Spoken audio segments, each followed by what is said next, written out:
Hey scrappy people, it's Tracy Reed here today, and I'm coming at you with a pocket slash 6x12 process video. And actually the process part of this video is going to be all 6x12 because unfortunately I lost my phone didn't even record me putting together this pocket process, but it's okay because the pocket process was really simple. I just layered on a bunch of stuff and called it good. So let's talk about these 6x12.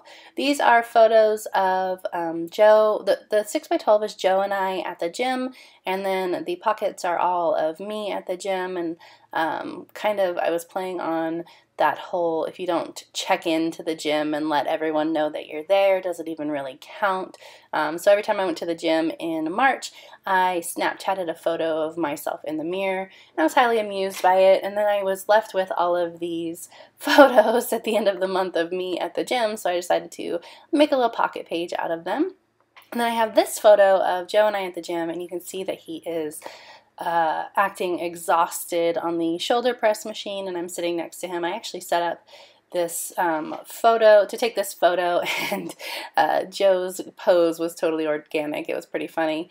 So I'm going to pair these two photos together because obviously they are related, and I'm just using a bunch of scraps for this whole video. This is a Cocoa Daisy paper. The black paper I chose is an old Felicity Jane Studio solid paper, and then those two cards on the right hand side are actually DIY Your Scraps cards that I made on Instagram, I believe. I had a bunch of little snips and snaps of paper from, I don't remember what collection that was, but it was Cocoa Daisy, and I had a bunch of just like paper scraps from Cocoa Daisy from that month, and so I just on Instagram recorded me putting together these paper scraps to make 3x4 cards. So that's what those came from. So you can see they're all kind of put together, bits and pieces. And then this gray paper is Pink Fresh Studio Boy Fort, and I thought it worked well with this color scheme. There's a lot of black and gray going on. So I'm just matting my photo here, and I actually struggle a bit with this layout. I wanted to use that card that is actually from the lily pad from Little Butterfly Wings Designs. I don't know where it went now, but I'll show it to you in a second. And it says Pilates. Oh, hell no. I thought you meant pie and lattes, which I thought was hilarious considering Joe's positioning in this photo.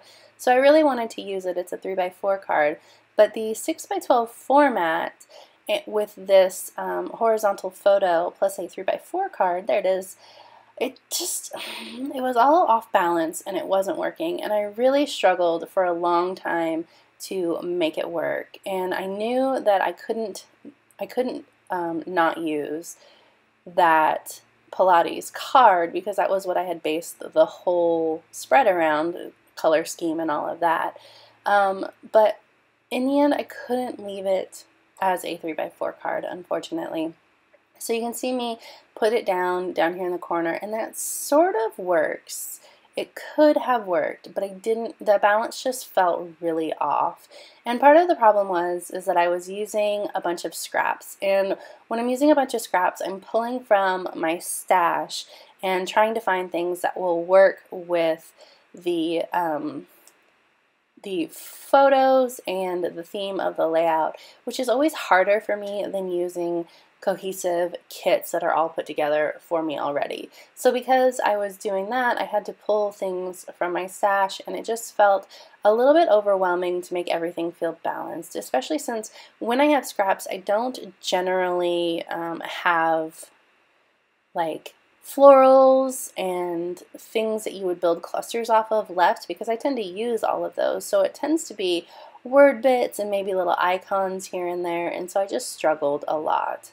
So I decided that maybe the way to bridge the gap between this card and this photo was to add the title vertically, but I didn't like those eyes just hanging out there, And so I turned off the camera and went through my die cuts and then reworked this layout.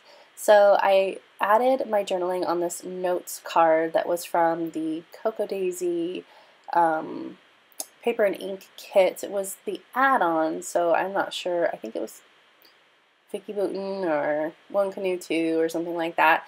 Anyway, I wrote my journaling on there, and I decided to put it at the top here. And then I found some bits that I thought would work well. So I reworked this layout with this sort of base in mind. And then once I did that, I decided that I was definitely going to have to cut up that 3x4 Pilates card.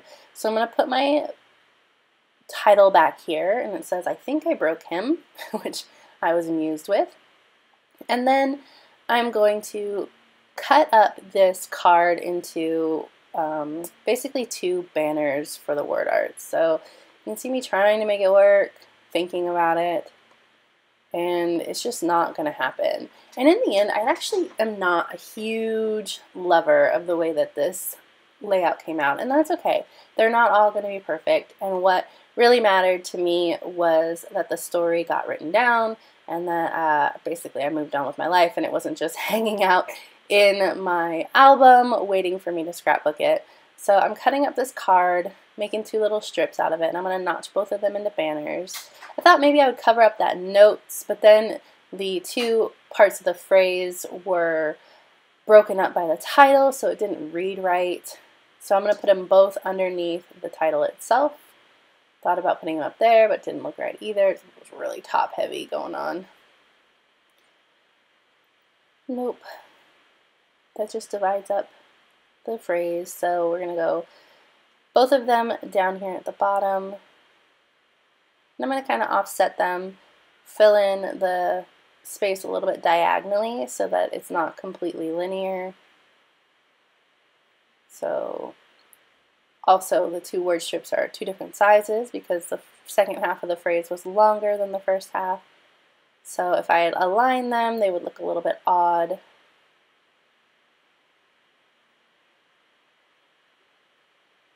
There we go.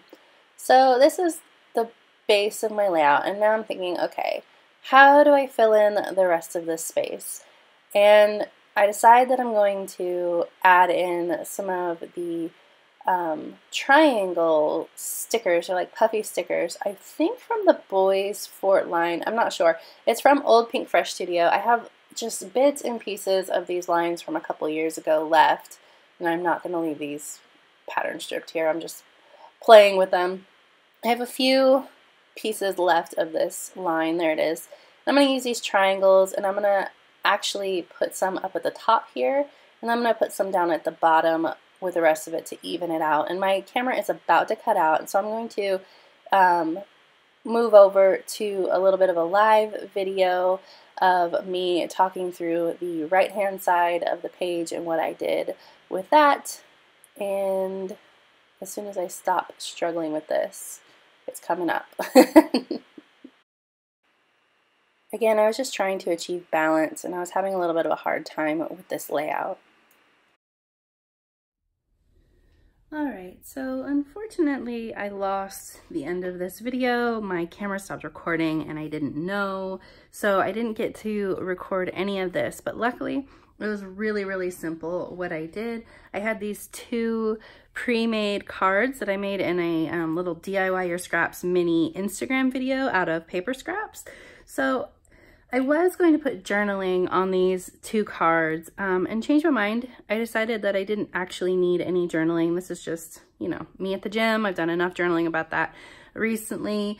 I have all of these selfies in the gym mirror because I was making fun of the "if you don't check into the gym, does your workout even count" sort of thing, and then I was just on a roll. So I took a selfie every time I went to the gym, and I picked my favorites. They amuse me because my face is always like, why am I here?